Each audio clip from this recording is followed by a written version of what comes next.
ওই ব্যক্তির কবরের মধ্যে আল্লাহ বলবেন তার কবর থেকে জাহান্নামের পর্যন্ত দরজা খুলে দাও। কবরের মধ্যে জাহান্নামের গরম বাতাস আসবে আর হিট আসবে। আল্লাহ বলেন লাহুম মিন জাহান্নামা মিঘাত ওয়া মিন ফাওকিহিম গাওয়াশ। নিচে তাকায়া দেখবে বিছানা আগুন আর আগুন, উপরে তাকায়া দেখবে ছাদ আগুন আর আগুন, চারদিকে তাকায়া দেখবে আগুন আর আগুন, ভয়ঙ্কর।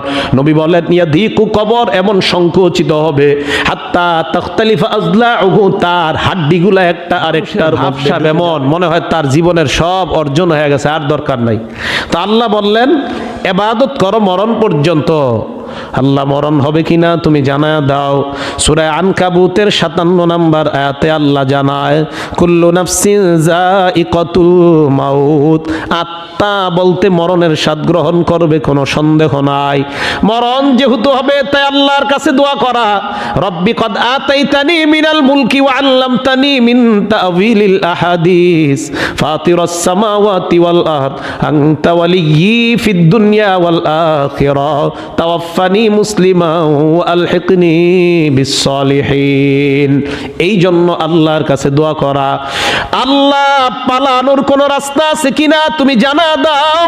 আল্লাহ কোরআনের মধ্যে জানা দেয় সূরা আহজাবের 16 নম্বর আয়াতে আল্লাহ বলেন কুল্লা ইয়ানফাকুমুল ফিরার ইন ফারারতুম মিনাল মাউত। মরণ থেকে যতই পলায়ন করো নবী আপনি বলে দেন এই পলায়ন কোনো কাজে আসবে না। আল্লাহ কোন খাঁচার মধ্যে ঢুকা বাঁচার কোন রাস্তা আছে কিনা। সূরা নিসার 78 নম্বর আয়াতে আল্লাহ জানায় আইনামা তাকুনু ইউদ্রিকুমুল মাউত ওয়ালাউ কুনতুম ফি বুরুজিম মুশাইয়াদা, যেখানেই থাকো মরণ তোমাকে পাকড়াও করবে, কোনো সন্দেহ নাই। লোহার একটা খাঁচা যদি বানাও, কাচে ঘেরাও করা কোনো ঘর যদি বানাও, পিঁপড়া মাকড়সা ঢুকার কোনো রাস্তা নাই। আল্লাহ বলেন সেখানেও তোমার মৃত্যু আসবে, কোনো সন্দেহ নাই। যদি বলেন আল্লাহ 1 সেকেন্ড আগে পরে হওয়ার কোনো সম্ভাবনা আছে কিনা, সূরা আরাফের 34 নম্বর আয়াতে আল্লাহ বলেন এবং সূরা ইউনূসের 49 নম্বর আয়াতে আল্লাহ বলেন। এক আয়াতে আল্লাহ বলেন ওয়ালিকুল্লি উম্মাতিন আজাল, আরেক আয়াতে আল্লাহ বলেন লিকুল্লি উম্মাতিন আজাল। প্রত্যেকটা মানুষের মরণের সময় নির্ধারণ করা। ইযা জা আজালুহুম লা ইস্তাখিরুনা সাআতাও ওয়া লা ইস্তাকদিমুন। মরণ আসলে 1 সেকেন্ড আগেও না পরেও না, ওই সময় মরণ হবে। ইউসুফ নবী শিখায়া দেয় তাই আল্লাহর কাছে দোয়া করো তাওয়াফফানি মুসলিমা ওয়া আলহিকনি বিস সালিহিন। আল্লাহ মুসলমান অবস্থায় মরণ দিয়ে দাও, মরণের পর নেককারদের সাথে আমাকে মিলায়া দাও। মরণ আসার পর আপনি আল্লাহর কাছে যদি বলেন আল্লাহ আখরতানি ইলা আজালিন করিব, একটু সুযোগ দাও আমি আবার দুনিয়াতে যাই। আল্লাহ বলবে কেন? বান্দা বলবে ফাসাদদাকা ওয়া আকুম মিনাস সালিহিন, আল্লাহ নেক কাজ করব, দান সদকা করব, তাই একটু দুনিয়াতে ফিরায়া দাও। যাকাত আদায় করি নাই, বকেয়া যাকাতগুলো আদায় করব, আল্লাহ তুমি আবার দুনিয়ায় পাঠায়া দাও। সূরা মুনাফিকুনের 11 নম্বর আয়াতে আল্লাহ বলেন ওয়ালা ইউআখিরাল্লাহু নাফসান ইযা জাআ আজালুহা, মরণ আসলে 1 সেকেন্ড আর তোমাকে সুযোগ দেওয়া হবে না। তাই ইউসুফ নবী শিখায়া দেয় আল্লাহর কাছে দোয়া করো তাওয়াফফানি মুসলিমা ওয়া আলহিকনি বিস সালিহিন, আল্লাহ মুসলমান অবস্থায় মরণ দাও, মরণের পর নেককার মানুষের সাথে মিলায়া দাও। বলেন আমিন। এরপর যদি চূড়ান্ত প্রশ্ন আল্লাহকে বলেন আল্লাহ সব আয়াতগুলোর মাধ্যমে বুঝলাম মরণ কাউকে রেহাই দিবে না। সূরা জুমুআর 8 নম্বর আয়াতে আল্লাহ বলেন কুল ইন্নাল মাউতাল্লাযী তাফিররুনা মিনহু ফাইন্নাহু মুলাকিকুম, নবী আপনি বলেন যেই মরণ থেকে তোমরা পালিয়ে বেড়াও ওই মরণ তোমাদের সাথে সাক্ষাৎ করবে, কোনো সন্দেহ নাই। দুনিয়ার কত বড় বড় হসপিটালে যাও মরণ থেকে বাঁচার জন্য, আল্লাহ বলেন মরণ এসে গেলে তোমার সাথে সাক্ষাৎ হবে, কোনো সন্দেহ নাই। মাইকেল জ্যাকসন 150 বছর বাঁচতে চেয়েছিল। কয় বছর? 150 বছর বাঁচতে চেয়েছিল। তাই প্রাইভেট কত ডাক্তার রাখছে, ডেলি চেক আপ হইতো তার, প্রত্যেক দিন তাকে চেক আপ করা হইতো। কেন? তার আশা সে 150 বছর বাঁচবে, 50 বছরের পর শেষ।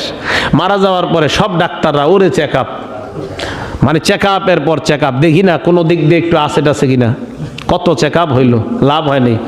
তার মৃত্যুর পর যে ভিডিও আপনার লাইভ হয়েছে পৃথিবীর ইতিহাসে, এটাই সবচেয়ে বেশি আপনার মৃত্যুর দিন, মানে কারো লাশকে এত মানুষ দেখছে পৃথিবীতে সবচেয়ে বেশি এখনো পর্যন্ত, যে তাকে দেখছে এরকম লাইভে। তো দেখেন কত আশা, সে মারা যাবে কবে? 150 বছর পর মারা যাবে, মানে খুব ইয়া করে আসছে, আমি 150 বছর পরে মরমু, এর আগে না। এই জন্য ডাক্তার রাখছে, কত কিছু রাখলো। আল্লাহ পাক বলেন লাইয়ু আখিরাল্লাহু নাফসা, এসে গেলে আর কোনো সুযোগ দেওয়া হবে না, যতই করো। এই জন্য ইউসুফ নবী বললেন আল্লাহর কাছে, আল্লাহ তুমি আমাকে মুসলমান অবস্থায় মৃত্যু দাও, নেককারদের সাথে মিলা দাও। সকলে বলেন আমিন।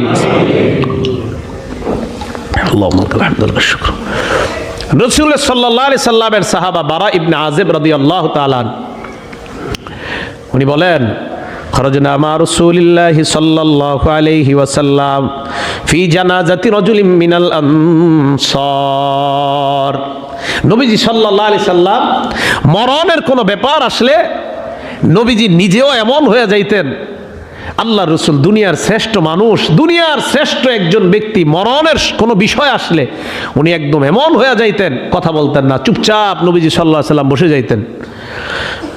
বারা ইবনে আযিব বলেন নবীর সাথে আমরা বের হইলাম ইলা জানাজাতি রাজুলিন মিনাল আনসার, আনসারি এক সাহাবার জানাজা পড়ার জন্য বের হলাম। হাত্তা ইনতাহাইনা ইলাল কবরি, কবরের পাশ দিয়ে রওনা করলাম। ওয়ালাম্মা ইউলহাদু, ওই কবরটা এখনো খনন করা হয় নাই। কবর দেখার পর আল্লাহর নবী কবরের পাশে বসে গেলেন। সাহাবা বলেন ওয়াজালাসনা হাওলা, আমরাও কবরের পাশে বসে গেলাম। কান্না আলা রুউসিনা আত-তায়র, আমাদের মাথার উপর পাখি যেমন, এমন ভাবে আমরা কবরের সামনে বসে গেলাম। নবী নিচের দিকে তাকায় রইলেন, কোনো কথা কয় না। মাটির মধ্যে আঁকাআঁকি করতে লাগলেন, কোনো কথা কয় না, নিচের দিকে তাকায় আছেন। হঠাৎ সাহাবাদের দিকে তাকিয়ে বললেন, সাহাবাদের দল, ইস্তাইযু বিল্লাহি মিন আযাবিল কবরি মাররাতাইনি আও সালাসা। আল্লাহর নবী বললেন সাহাবাদের দল, কবরের আযাব থেকে তোমরা পানাহ চাও 2 বার অথবা 3 বার বললেন। এবার নবী বলেন ফা ইন্নাল আবদাল মুমিনা ইযা কানা ফি ইনকিতাইম মিনাদ দুনিয়া ওয়া ইকবালিম মিনাল আখিরা, ইমানদার বান্দা যখন দুনিয়া থেকে বিদায় নেওয়ার সময় হয়, নাজালাত ইলাইহি মালাইকাতুম মিনাস সামা বিদুল ওয়ুজুহ কান্না ওয়ুজুহুম আশ-শাম। আল্লাহর নবী বলেন হাজার হাজার ফেরেশতা সূর্যের মতো উজ্জ্বল তাদের চেহারাগুলা, এমন হাজার হাজার ফেরেশতা ইমানদারের আত্মা স্বাগত জানানোর জন্য উপস্থিত হয়ে যায়। ইউসুফ নবী শিখায় দিলেন আল্লাহর কাছে দোয়া করো, আল্লাহ মুসলমান অবস্থায় মৃত্যু দিয়ে দাও। মুসলমান অবস্থায় যদি মৃত্যু না হয়, মরণের সময় হাজার হাজার ফেরেশতা আশা করা যায় না। ফেরেশতারা আসার পর হাত্তা ইয়াজলিসু মিনহুম আদ-দাবাসরি, ওই ব্যক্তির চোখের দৃষ্টি যেই পরিমাণ যায়, হাজার হাজার ফেরেশতারা তার সামনে ওই পরিমাণ পর্যন্ত বসে যায়। মাহুম কাফনুম মিন আকফানিল জান্নাহ, ফেরেশতাদের সাথে জান্নাতের একটা কাফনের কাপড়। ও হানুতুম মিন হানুতিল জান্নাহ, জান্নাতের সুগন্ধি নিয়ে আসছে। আসার পর ইমানদারের সামনে বসে যায়। আল্লাহর নবী বলেন সুম্মা ইয়াজিউ ইলাইহি মালাকুল মাউত, এরপর তার কাছে মালাকুল মাউত এসে যায়। মালাকুল মাউত মানে মৃত্যুর ফেরেশতা এসে যায়। কে এসে যায়? কে এটা? কে বলেন সবাই? এক আজরাইল কয়জনের আত্মা নেয়? হ্যাঁ, সবার। যদি বাংলাদেশে একই সময় 10 জন মারা যায়, ইন্ডিয়াতেও 10 জন, পাকিস্তানেও 10 জন একই সময় মারা যায়, আজরাইল কোন দেশেরটা নিছে? হ্যাঁ, আমি আপনাদেরকে যখন কিছু বলামো বুঝবেন যে অতীতে কোনো ভুল ছিল আমাদের, ঠিক আছে না? কি ছিল? ভুল ছিল। কেন বারবার বলাইতেছি? এক আজরাইল কয়জনের জান নেয়? আল্লাহ কোরআনে কোথাও আজরাইলের নাম বলে নাই, বলছে মালাকুল মাউত। 21 নম্বর পারা 15 নম্বর পৃষ্ঠা সূরা আলিফ লাম মিম আস-সাজদা আয়াত নাম্বার 11 আল্লাহ বলেন কুল ইয়াতাওয়াফাকুম মালাকুল মাউত, নবী আপনি বলেন তোমাদের মৃত্যু দেয় মালাকুল মাউত। আল্লাযী উকিলা বিকুম, যেই মালাকুল মাউত তোমাদের সাথে নির্ধারণ করে দেওয়া হয়েছে। এই আয়াত প্রমাণ করে মালাকুল মাউত একজন না একাধিক। মালাকুল মাউতের লিডার হলো আজরাইল। আজরাইলের অধীনে লাখ লাখ ফেরেশতা কাজ করে। যে এলাকায় যার মৃত্যুর প্রয়োজন হয় আজরাইল পাঠায় দেয়, যাও যাও তার আত্মাটা নিয়ে মনে রাখবেন। আজরাইল আসতে পারে, তবে উনি হলেন লিডার। যার কাছে যেই ফেরেশতা পাঠানো প্রয়োজন আজরাইল পাঠায় দেয়। এবার মনে রাখবেন আজরাইল হলেন মালাকুল মাউতের লিডার। মালাকুল মাউত একজন হওয়া এটা জরুরি না, ওনাদের লিডার হলেন আজরাইল। তার অধীনে লক্ষ লক্ষ ফেরেশতা কাজ করে। যেই এলাকায় যখন প্রয়োজন ওই এলাকার আত্মা তখন নিয়ে নেয়। এই জন্য পাকিস্তানে 10 জন, ইন্ডিয়া 10 জন, বাংলাদেশে 10 জন একই সময়। এর অর্থ হলো ইন্ডিয়ার 10 জনকে আলাদা 10 জন, পাকিস্তানের 10 জন আলাদা 10 জন, বাংলাদেশের 10 জন আলাদা 10 জন। তাদের লিডার যেইভাবে বলছে সেইভাবে তাদের আত্মাগুলা নেয়। কথা কি বুঝে আসছে? হ্যাঁ হ্যাঁ, ওলামায়ে কেরাম আছেন, তাহকিক করবেন আমার এই কথা, গবেষণা করবেন যে এটা কি বললাম হঠাৎ। এতদিন সারা জীবন জন্মের পর থেকেই শুনতেছে আজরাইল, এখন আবার কি কয়? হ্যাঁ,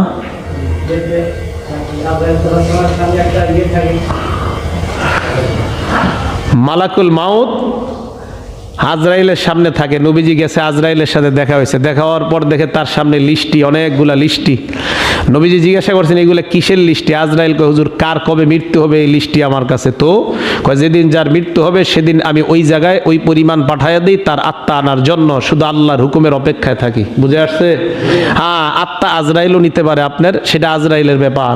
আল্লাহ পাক রব্বুল আলামিন যাকে যেইখানে পাঠাতে বলবেন সেখানেই পাঠাবেন, বাকি তাদের লিডার আজরাইল। এটা আমি বললাম। এরপরে গবেষণার বিষয়, গবেষণা করবেন। গবেষণায় ভুল প্রমাণিত হলে আমি ভুলটা মেনে নিয়ে আবার শুদ্ধ করার চেষ্টা করব। আল্লাহ তৌফিক দান করেন। মালাকুল মাউত আসে ইমানদারের আত্মা নেওয়ার জন্য। আসার পর তার মাথার কাছে বসে যায়। এই জন্য মালাকুল মাউত হাদিসেও আসছে, কোরআনেও আসছে মালাকুল মাউত মৃত্যুর ফেরেশতা। মৃত্যুর ফেরেশতা কার ফেরেশতা? মৃত্যুর ফেরেশতা। আসার পর তাকে ডাক দেয়, আইয়াতুহান নাফসুত তাইয়্যিবা, হে প্রশংসনীয় আত্মা তুমি বের হও, তুমি বের হও। উখরুজি ইলা মাগফিরাতিম মিনাল্লাহি ওয়া রিদওয়ান, এ প্রশংসনীয় আত্মা তুমি বের হও, তোমার জন্য 2টা সুসংবাদ। 1 নাম্বার, আল্লাহ তোমার জিন্দেগীর সব গুনাহগুলা মাফ করে দিয়েছেন। 2 নাম্বার, ওয়া রিদওয়ান, আল্লাহ তোমার প্রতি সন্তুষ্ট। এই কথা বলার পর নবী বলেন ওই আত্মাটা এমন ভাবে বের হয়, তাখরুজু তাসিলু কামা তাসিলুল কতরাতু মিন ফিসসিকা। একটা পাত্রের পানি যদি আপনি ফেলে দেন, পানির শেষ ফোঁটাগুলা যেইভাবে আস্তে আস্তে বের হয়, আল্লাহ নবী বলেন মালাকুল মাউত ইমানদারের আত্মা ওইভাবে আস্তে আস্তে কষ্ট দেওয়া ছাড়া বের করে নেয়। মৃত্যুর আগে তার মৃত্যুর যন্ত্রণা হবে, তবে আত্মা বের করার সময় তার আত্মাটা বড় চমৎকার সুন্দরভাবে বের করবে। আত্মা বের করার পর ফায়াখুযুহা মালাকুল মাউত, তার আত্মাটা গ্রহণ করবে। সামনে কারা? ফেরেশতারা বলবে মালাকুল মাউত আত্মাটা আমাদের জান্নাতের কাফনের মধ্যে দিয়ে দাও। কাফনের মধ্যে আত্মা দেওয়ার পর অন্যান্য ফেরেশতারা ওই কাফনের কাপড়ের মধ্যে সুগন্ধি লাগায়। সুগন্ধি লাগানোর পর ওই আত্মা নিয়ে আসমানের দিকে রওনা হয়। হাজার হাজার ফেরেশতারা বলে কার আত্মা কোথায় নিয়ে যাও? ওই ফেরেশতারা জবাব দেয় ফুলান ইবনু ফুলান, সায়েন্স ল্যাব, স্টাফ কোয়ার্টার, উমুকের সন্তান, উমুকের আত্মা নিয়ে আসমানের দিয়ে রওনা করলাম। কিভাবে তোমরা বুঝলা? নামটা একটু বলো। ফায়ুসাম্মুনা, নামটাও বলবে বিআহসানি আসমাইহিল্লাতি কানু ইউসাম্মুনাহু বিহা ফিদ দুনিয়া। বলবে এটা উমুকের সন্তান, উমুকের আত্মা, এই নাম। কি নাম? কয় বিআহসানি আসমা, সবচাইতে সুন্দর নাম, এমন নাম। তা আপনারা যারা সল্টু বল্টু নাম রাখেন কি অবস্থাটা হবে? এটা কি সুন্দর নাম? বলেন এটা সুন্দর নাম? কি নাম রাখে? মন চায় তো একটা রাইখা দেয়। সেদিন একজনে দোয়া চাইছে, কি যে কোনো একটা কারণে যাই হোক, তো কি হয়েছে নাম, তো আরেক জায়গায় একজনের নাম শুনলাম মেয়ের নাম দুঃখী। কি নাম? মেয়ের নাম কি? দুঃখী। এটা কোনো নাম? নাম রাখছে দুঃখী। হ্যাঁ, সবাই দুঃখীর মা কয়, মানে বুঝেও না, দুঃখী এটা চিন্তাও করে না, এটা আমি কি নামে ডাকি? দুঃখী, দুঃখীর মা। আরেক ছেলের নাম রাখছে জান্নাত। কি নাম রাখছে? জান্নাত। জান্নাত শব্দটা মুয়ান্নাস। এই মুয়ান্নাস থেকে প্রমাণ হয় মেয়েদের নামই জান্নাত রাখা উচিত, ছেলেদের নাম না। মনে চাইছে রেখে দিস। তো নামটাও একটু সুন্দরভাবে রাখা দরকার। নাম ধরে ধরে বলবে এটা উমকের সন্তান উমকে। আর যদি আপনি সল্টু রাখেন ফেরেশতারা তো এই নামই বলবে না, এটা কোনো নাম হইলো, এই নাম কি বলবো? তো এইগুলা নিয়ে যখন রওনা হইছে প্রথম আসমানের কাছে গিয়ে ফায়াস্তাফতিহুনাহু ফায়াস্তাফতিহুনা, আসমানের দরজাটা খুলে দেওয়ার জন্য বলবে। আসমানের দরজা খুলে দেওয়া হবে। আসমানের মধ্যে যাওয়ার পর ওই আত্মা নিয়ে আসমানের উপর যখন যাবে, যত ফেরেশতাদের সামনে যাবে, নবী বলেন মিন কুল্লি সামাইন মুকাররিবুহা ফায়ুশাইয়ুহু মিন কুল্লি সামাইন মুকাররিবুহা। যত ফেরেশতাদের সামনে দিয়ে ইমানদারের আত্মা যাবে, সমস্ত ফেরেশতারা ইমানদারের ওই আত্মাকে স্বাগত জানাইতে জানাইতে উপরের দিকে পাঠায়া দেয়। হাজার হাজার ফেরেশতারা আত্মাটা নিয়ে যখন 7 আসমানের উপরে যায়, আল্লাহ পাক রব্বুল আলামিন বলবেন এ ফেরেশতাদের দল উকতুবু কিতাব আব্দি ফি ইল্লিয়িন, আমার বান্দার আমলনামা 7 আসমানের উপর একটা জগৎ আছে ইল্লিয়িন, এই জগতের মধ্যে লিপিবদ্ধ করে দাও। 3টা শব্দ মনে রাখবেন, 1 নাম্বার আত্মা, 2 নাম্বার দেহ, 3 নাম্বার আমলনামা। বান্দা মারা যাওয়ার পর 3টা অংশ, 1 নাম্বার আত্মা, 2 নাম্বার দেহ, 3 নাম্বার আমলনামা। আত্মাটা গেল 7 আসমানের উপর, দেহটা আমরা দুনিয়ার মধ্যে দাফন করে দিলাম, আমলনামাটা আল্লাহ দিয়ে দিলেন ইল্লিনের মধ্যে। এবার বাকি রইল একটা আত্মা। আত্মাটা আল্লাহ বলবেন ফেরেশতাদের দল, আমার ইমানদার বান্দা দেহটা যেই কবরের মধ্যে দাফন করা হয়েছে, যাও যাও ওই কবরের মধ্যে যাও, ওই আত্মাটা আমার বান্দার দেহের মধ্যে ঢুকা দাও। আত্মা তার দেহে ঢুকানোর পর ফায়াতিয়ানিহি মালাকান, 2 জন ফেরেশতা আসবে। আসার পর ফায়ুকঈদানিহি ওয়া ফি রিওয়ায়াতিন ফায়ুজলিসানিহি, ফেরেশতা 2 জন তাকে বসাবে। বসানোর পর ফায়াসআলানিহি, প্রশ্ন করবে মার রব্বুকা, তোমার রবকে জবাব দাও। ইমানদার জবাব দিবে রব্বি আল্লাহ, আমার রব হলেন আল্লাহ। 2 নাম্বার প্রশ্ন আমা দীনুকা, তোমার ধর্ম কি, জবাব দাও। ইমানদার জবাব দিবে দীনিয়াল ইসলাম, আমার ধর্ম হলো ইসলাম। 3 নাম্বার প্রশ্ন মান হাযার রাজুলুল্লাযী বুইসা ফীকুম, এই মানুষটাকে চেনো যাকে তোমাদের মাঝে প্রেরণ করা হয়েছে। ওই লোক জবাব দিবে হাযা নবিয়ুনা মুহাম্মাদুন সাল্লাল্লাহু আলাইহি ওয়াসাল্লাম, উনি আমাদের নবী মুহাম্মদ সাল্লাল্লাহু আলাইহি ওয়াসাল্লাম। অন্য বর্ণনায় ফেরেশতারা প্রশ্ন করবে আইনা ওয়াজাদতা হাযা, এই প্রশ্নের জবাব তুমি কোথায় পাইলা? ইমানদার জবাব দিবে করাতু কিতাবাল্লাহ, আমি দুনিয়ায় আল্লাহর কালাম পড়তাম, আল্লাহর কালামের কথা যেই জায়গায় হইতো ওই জায়গায় আমি যাওয়া আসা করতাম। আল্লাহর কালাম নবীর হাদিসের মাধ্যমে আমি 3 প্রশ্নের জবাব জেনে ঈমান নিয়ে মুসলমান অবস্থায় কবরে তোমাদের সামনে আমি উপস্থিত হয়ে গেলাম। আল্লাহ আসমান থেকে ডাক দিয়ে বলবেন ফেরেশতাদের দল আন সাদাকা আব্দি, আমার বান্দা যা বলছে সব সত্য। আফরিশুহু মিনাল জান্নাহ, আমার বান্দার কবরটায় জান্নাতের বিছানা বিছায়া দাও। ওয়া আফরিশু লাহু মিনাল জান্নাহ ওয়া আলবিসুহু মিনাল জান্নাহ, জান্নাতের বিছানা বিছিয়ে দেওয়ার পর আল্লাহ বলবে তার শরীরের পাতলা কাপড়টা খুলে তার শরীরে জান্নাতের পোশাক পরায়া দাও। নবী বলেন ফায়ুফসাহু লাহু ফি কবরিহি মাদ্দা বসরি, ইমানদার চারদিকে নজর দিলে যেই পরিমাণ নজর যায় তার কবরের ভিতরে ওই পরিমাণ আল্লাহ প্রশস্ত করে দেয়। এরপর আল্লাহ বলবেন ওয়াফতাহু লাহু বাবান ইলাল জান্নাহ, তার কবর থেকে জান্নাত পর্যন্ত একটা লম্বা দরজা খুলে দাও, আমার বান্দা যেন কবর থেকে জান্নাতের নিয়ামতগুলা দেখতে পায়। বান্দা জান্নাতের দিকে তাকায়, তাকানোর পর ফায়াতিহা মিন রাউহিহা ওয়া তিবিহা, জান্নাতের সুগন্ধি আর নিয়ামতগুলা তার কবরের মধ্যে উপভোগ করতে থাকবে। এবার ওই বান্দা হঠাৎ তাকায় দেখবে সুন্দর একটা মানুষ তার কবরে উপস্থিত হয়ে যায়। বান্দা প্রশ্ন করবে কে তুমি? তোমার মতো এমন সুন্দর মানুষ আমি আমার জিন্দেগিতে দেখি নাই। ওই সুন্দর মানুষটা জবাব দিবে, আনা আমালুকা সলিহ, আমি তোমার নেক আমল, এই নেক আমল একটা রূপ ধারণ করে তোমার কাছে আসলাম। বান্দা আল্লাহর কাছে বলবে, রব্বি আকিমিস সাআ, আল্লাহ তুমি কিয়ামত কায়েম করে দাও। ফারজিয়া ইলা আহলি, আমি যেন আমার পরিবারের সাথে তাড়াতাড়ি জান্নাতের মধ্যে মিলিত হয়ে যায়। আমি আমার পরিবারকে সুসংবাদ দিতে চাই, আল্লাহ তুমি যে আমার কবর এত বড় বানিয়ে দিয়েছো, আমার কবর থেকে জান্নাত পর্যন্ত তুমি একটা প্রশস্ত দরজা খুলে দিছো। আরেক বর্ণনায় ফায়াতানাওয়ারু লাহু ফি কবরিহি, তার কবরের মধ্যে আল্লাহ আলোর ব্যবস্থা করে দিবেন। আল্লাহ যদি আলোর ব্যবস্থা করে দেয়, তাহলে পীরের কবরে লাইট দেওয়া আর কি দরকার? কি দেওয়া? মোমবাতি দেওয়া কি দরকার? আল্লাহ না আলোর ব্যবস্থা করে দেয়। চারদিকে মোমবাতি, কারণ মুরিদ জানে এত ভয়ঙ্কর আর ভণ্ড পীরা ছিল, কবরে যাওয়ার সাথে সাথেই তো অন্ধকার, তাই আগে থেকে লাইটিং এর ব্যবস্থা করে দেয়। লাইট লাগায় দেয়, কিন্তু জানে এও গাঞ্জা খাইতো, আমরাও গাঞ্জা টানতাম, লাইট লাগায় দেয়। আর পীর মারা গেলে এমন করে কেন আল্লাহ ভালো জানে। রাসূল করিম সাল্লাল্লাহু আলাইহি সাল্লাম বলেন, এরপর ওই বান্দা জান্নাতের দিকে তাকাবে, তাকায় দেখবে হুররা নাচানাচি করে। বান্দার মন চাবে হুরদেরকে একটু ধরার জন্য, স্পর্শ করার জন্য, তাদের কাছে যাওয়ার জন্য মন চাবে।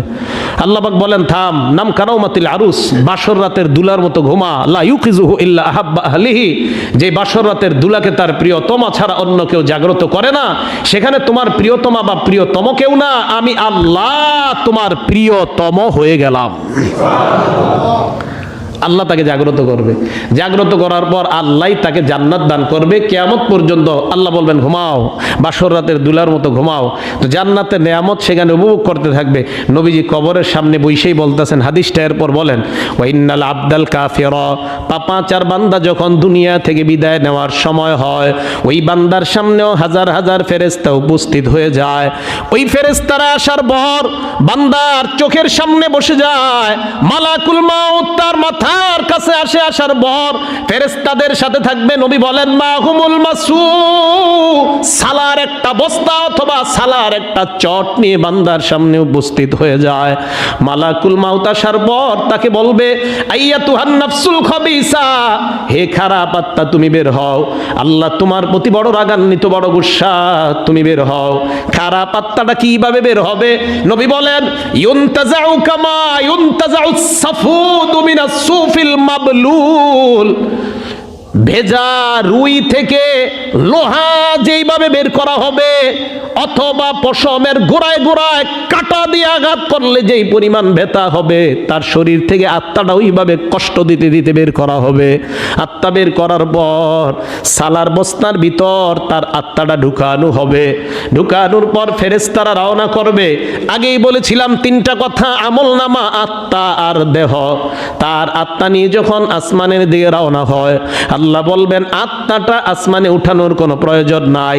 ফেরেশতারা নাকের মধ্যে ধরবে আর বলবে, কার আত্মা কোথায় নিয়ে যাও? এমন খারাপ গন্ধ আমরা জীবনেও পাই নাই, তাড়াতাড়ি সরাও।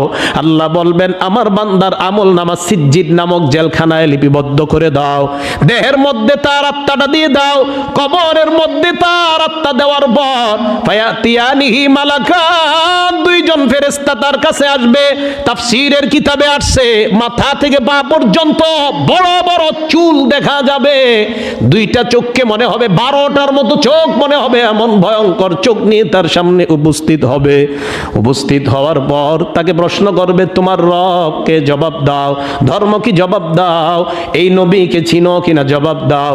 দুনিয়ার মধ্যে শিরিক করতেন আর আল্লাহর মোকাবেলায় শিরিক করতেন আর চাপাবাজি করেন। আমি তাহাজ্জুদ পড়ি, আমার একদিনও তাহাজ্জুদ কাজা হয় না।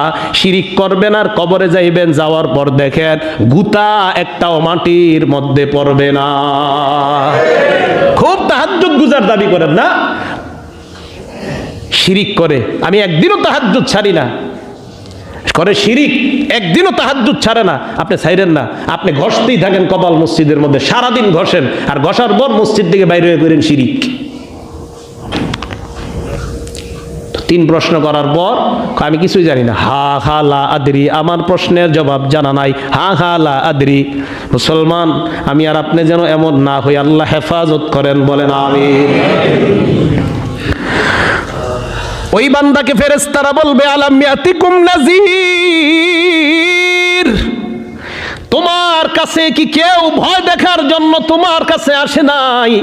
তোমাকে কি কেউ ভয় দেখায় নাই কবরে আসতে হবে? ওই বান্দা বলবে, এসেছিল, আমি মানি নাই তাদের কথা। আলেমরা কত বুঝাইলো, এরপর অহংকারের উপর অটল থেকে আমি আমার কাজ করেছিলাম। এই কথাগুলা বলার পর আল্লাহ বলবে, এই মিথ্যাবাদী, তার কবরটায় জাহান্নামের বিছানা বিছায়া দাও। নবী ওই মুহূর্তে কোরআনের একটা আয়াত পড়লেন, লা তুফতাহু লাহুম আবওয়াবুস সামা ওয়ালা ইয়াদখুলুনাল জান্নাতা হাত্তা ইয়ালিজাল জামালু ফি সাম্মিল খিয়াত। আল্লাহর নবী আয়াত পড়লেন, আয়াতের অর্থ হলো আসমানের কোনো দরজা তার জন্য খোলা হবে না, ওই ব্যক্তি জান্নাতেও যাবে না। সুয়ের ছিদ্র দিয়া ওঠ যাওয়া সম্ভব যদিও হয়, ওই বান্দা কোনোদিনও জান্নাতে যাওয়া সম্ভব না। বলেন আপনারা, সুয়ের ছিদ্র দিয়া ওঠ কোনোদিনও প্রবেশ করতে পারবে? আল্লাহর নবী কয়, ওইটাও যদি কোনোদিনও প্রবেশ করে, কিন্তু কোনোদিনও তো করবে না, ওইটা সম্ভব হতে পারে, কিন্তু এই ব্যক্তির জান্নাতে যাওয়া কখনো সম্ভব না।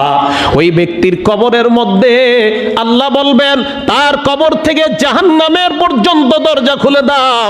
কবরের মধ্যে জাহান্নামের গরম বাতাস আসবে আর হিট আসবে। আল্লাহ বলেন, লাহুম মিন জাহান্নামা মিঘাত ওয়া মিন ফাওকিহিম গাওয়াশ। নিচে তাকায়া দেখবে বিছানা, আগুন আর আগুন, উপরে তাকায়া দেখবে ছাদ, আগুন আর আগুন, চারোদিকে তাকায়া দেখবে আগুন আর আগুন, ভয়ঙ্কর।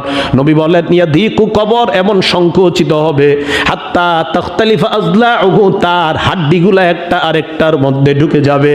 আল্লাহর নবী বলেন, হঠাৎ ওই বান্দা তাকায়া দেখবে একজন লোক দাঁড়ায় আছে, তার শরীরে আঘাত করবে, ইয়াসিহু সাইহা, এমন জোরে একটা চিৎকার মারবে, তার চিৎকারের আওয়াজ দুনিয়ার জিন ইনসান ছাড়া অন্য সবাই শুনতে পায়। নবী বলেন, সাহাবাদের দল, ইস্তাইজু বিল্লাহি মিন আযাবিল কবরি মাররাতাইনি আও সালাসা। তাই নবী বলেন, এই কবরের আযাব থেকে তোমরা আল্লাহর কাছে পানাহ চাও। অন্য বর্ণনায় নবী বলেন, ফা ইন্না জামিনহু ফামা বাদাহু আইসার, কবর থেকে যদি তুমি রেহাই পেয়ে যাও, পরের ঘাটিগুলা আল্লাহ তোমার জন্য একদম সহজ বানায়া দিবেন। ওয়া ইন লাম ইয়ানজু মিনহু ফামা বাদাহু আশাদ, আর যদি কবরের মধ্যে তুমি রেহাই না পাও, পরের ঘাটিগুলা তোমার জন্য বড় ভয়ঙ্কর। এই জন্য ইউসুফ নবী আমাদেরকে শিখায়া দিলেন, আল্লাহর কাছে দোয়া করো, তাওয়াফানি মুসলিমা, আল্লাহ তুমি আমাকে মুসলমান অবস্থায় মৃত্যু দিয়ে দাও, ওয়া আলহিকনি বিসসলিহিন, নেককারদের সাথে আমাকে মিলায়া দাও। এই জন্য খুব বেশি বেশি জান্নাত জাহান্নামের চিন্তা একটু পরে করেন, কবরের চিন্তাটা আগে করেন, কারণ মরার পরেই তো যেতে হবে এখানে। এই জন্য হযরত উসমান ওইগুলার চাইতে বেশি কবরের চিন্তা করতেন, শুধু কবরের চিন্তা করতেন, কি হবে কি হবে এই চিন্তা করতেন। তাহলে ওনারা যদি এত চিন্তা করতেন, এক বর্ণনায় আসছে, এক মুহাদ্দিস বলেন, আরে দুনিয়ার মানুষ তুমি কিভাবে মনে করো যে এত সহজ হয়ে যাবে তোমার জন্য সব কিছু? যে আল্লাহ চুরির বিধান দিয়েছে, হাত কাটা, সামান্য একটু চুরির কারণে যদি হাত কাটা হয়, তো তুমি যত বড় বড় অপরাধগুলো করতেছো এর কারণে তোমার কি হতে পারে, তুমি কেন চিন্তা করো না? বার্ন ইউনিটে যাবেন, যাওয়ার পর দেখবেন আগুনের রুগী যারা, তাদের মতো এরকম চিৎকার আর অন্য কোনো রুগী করে না। প্রিয় মুসলমান ভাইয়ারা, বার্ন ইউনিটে যান একদিন, শুধু দেখার জন্য যান, তাদের মতো চিৎকার অন্য কেউ করে না, ওই রুগীদের মতো চিৎকার অন্য কেউ করে না। তো দুনিয়ার আগুন তো লাগছে অনেক আগে, এখন তো আর শরীরে আগুনটা নাই, তাহলে চিন্তা করেন আগুন তো জ্বলতেই থাকবে, সেখানে অবস্থাটা কি হবে? আর সেখানে অনুভূতি শক্তিটাও কিন্তু আল্লাহ আরো বাড়ায় দিবে। কিসের? কারণ আপনি ওখানে যাবেন, আগুনের তাপও হবে বেশি, পাওয়ারও হবে বেশি, আপনার অনুভব যেন হয় ভয়ঙ্কর, সেটাও হবে বেশি। এই জন্য সত্যি কথা আমার আপনার কবরে যাইতে হবে। এখনো কি গুনাহ ছাড়ার সময় হয় নাই? বলেন, আর কত? এখনো কি আমার আপনার গুনাহ ছেড়ে দেওয়ার সময় হয় নাই? মুহূর্তে মুহূর্তে ডাক দিতেছে, মা গাররাকা বিরাব্বিকাল কারীম, কিরে কই যাস? তোরে কে ধোঁকা দেয় তোকে? বারবার বলতেছে, পাটা আমি আর আপনি গুনায় ফেলা, আল্লাহ মা গাররাকা বিরাব্বিকাল কারীম, কোথায় যাও? আর কত হয়েছে, তো থামো এবার। কিন্তু গুনাহের মাত্রা মানুষ এমন অপরাধে লিপ্ত, মনে হয় মরণই হবে না, তার মরণের কোনো চিন্তাই নাই। এই জন্য প্রিয় মুসলমান, আমার আপনার কাছে এক একটা গুনাহ, সেটা ছোট গুনাহটা যেন পাহাড়ের মতো বড় মনে হয়, তাহলে ইমানদারের পরিচয় হবে। আমাকে, আপনাকে, আমাদের সকলকে এই যে সূরা ইউসুফের 101 বলেন, সূরা ইউসুফ আয়াত নাম্বার 101 বলেন তো, সূরা ইউসুফের কয় নাম্বার আয়াত? মা বোনদেরকে শিখিয়ে দিবেন, আজকে বাসায় গিয়ে সবাইকে শিখিয়ে দিবেন। এতটুকু বললেই হবে। আমি পড়ছি আবার, শুনেন। রব্বি কদ আতাইতানি মিনাল মুলকি ওয়া আল্লামতানি মিন তা'বিলিল আহাদিস। একটু পড়া লাগবে না, এতটুকু পড়া লাগবে না। কতটুকু পড়বেন দেখেন। ফাতিরাস সামাওয়াতি ওয়াল আরদ আনতা ওয়ালিয়্যি ফিদ দুনিয়া ওয়াল আখিরা তাওয়াফফানি মুসলিমান ওয়া আলহিকনি বিস সলিহিন। এতটুকু বললেই চলবে। বুঝে আসছে তো? পুরো আয়াতটা পড়া লাগবে না। ফাতিরাস সামাওয়াতি ওয়াল আরদ আনতা ওয়ালিয়্যি ফিদ দুনিয়া ওয়াল আখিরা তাওয়াফফানি মুসলিমান ওয়া আলহিকনি বিস সলিহিন। আপনারা দেখবেন আয়াতের মাঝে একটা জিম আছে, আহাদিসের পরে একটা জিম। এই জিম মানে অক্ফে জায়েজ। জিম মানে কি? মানে এটা জায়েজ, এই জায়গায় অক্ফ করা জায়েজ। এরপরে দেখবেন ফাতিরাস সামাওয়াতি ওয়াল আরদ, এখানে থামবেন। এক শ্বাসে কেউ দোয়াটা পড়বেন না। কেন পড়বেন না? দেখবেন আপনারা ফাতিরাস সামাওয়াতি ওয়াল আরদের পরে কোরআনে একটা কফ ফা আছে উপরে ছোট করে। এই কফ ফা মানে কি জানেন? তিফ, থামো থামো। এই কফ মানে কি? একদিন বয়ান করবো কোরআনের জিম মানে কি, ত মানে কি, কফ মানে কি, কফ ফা মানে কি, একদিন বয়ানে বলে দিব। তো এই জায়গায় দেখবেন ফাতিরাস সামাওয়াতি ওয়াল আরদের পরে একটা কফ ফা আছে ছোট্ট করে উপরে। এই কফ ফা মানে তিফ, এই থামো। মানে এই জায়গায় আর শ্বাস নিবেন না, থেমে যাবেন। ফাতিরাস সামাওয়াতি ওয়াল আরদ, থেমে যাবেন। তিফ, থামো। এরপরে আনতা ওয়ালিয়্যি ফিদ দুনিয়া ওয়াল আখিরা তাওয়াফফানি মুসলিমা, এটা মিলায়ও পড়তে পারেন, মিলানো ছাড়াও পড়তে পারেন। কেন? এই দুইটার মাঝে আবার দেখবেন আনতা ওয়ালিয়্যি ফিদ দুনিয়া ওয়াল আখিরা তাওয়াফফানি, এই দুইটার মাঝে একটা ছোট্ট জিম আছে। এই জিম মানে জায়েজ, তুমি অক্ফ করলেও সমস্যা নাই, না করলেও সমস্যা নাই। তবে মনে রাখবেন, যেখানে জিম আছে সেখানে অক্ফ না করাই উত্তম। আবার বলছি আমি, অক্ফ করা জায়েজ, না করা উত্তম। যেখানে জিম আছে সেখানে অক্ফ করা জায়েজ, না করা উত্তম। যেখানে ত আছে এটাকে বলা হয় অক্ফে মুতলাক, সেখানে অক্ফ না করা জায়েজ, তবে অক্ফ করা উত্তম। আর যেখানে জিম আছে সেখানে অক্ফ না করা উত্তম, তবে করা জায়েজ। এগুলো অন্যদিন বলবো। তো জিম, এই জিম মানে আপনি উভয়টা মিলাইয়া পড়তে পারবেন, মিলানো ছাড়াও পড়তে পারবেন, বাকি না মিলিয়ে পড়াটা উত্তম। কক থেকে আনতা ওয়ালিয়্যি ফিদ দুনিয়া ওয়াল আখিরা তাওয়াফফানি মুসলিমা ওয়া আলহিকনি বিস সলিহিন, এটা। আর ফাতিরাস সামাওয়াতি ওয়াল আরদের পরে থামবেন। মনে থাকবে তো ইনশাআল্লাহ? আল্লাহ পাক রব্বুল আলামিন এই আমলগুলো যেন আমরা সুন্দরভাবে করতে পারি, আল্লাহ তৌফিক দান করেন। আজকে যে আলোচনাটা হলো, আমরা খুব বেশি বেশি দোয়া করবো, আল্লাহ আল্লাহ আমার গুনাহের শেষ নাই, আল্লাহ মুসলমান অবস্থা ছাড়া যদি তুমি মৃত্যু দাও, আল্লাহ আমি তো ধরা খেয়ে গেলাম। তো নবীর ওই হাদিসটা স্মরণ করবেন। আল্লাহ তোমার নবী এক হাদিসে বলছে, তুমি যখন কোনো বান্দাকে মহব্বত করো, তাকে নাকি তুমি আখেরাতের আমল করা সহজ করে দাও। আল্লাহ তুমি আমাকে আখেরাতের আমল করাগুলা সহজ করে দাও। আল্লাহর কাছে এই দোয়া করব। আল্লাহ আমাদের সকলকে কথাগুলা মেনে চলে যেন জীবনে বাস্তবায়ন করতে পারি, তৌফিক দান করেন। আমিন ওয়া আখিরু দাওয়ানা আনিল হামদুলিল্লাহি রাব্বিল আলামিন।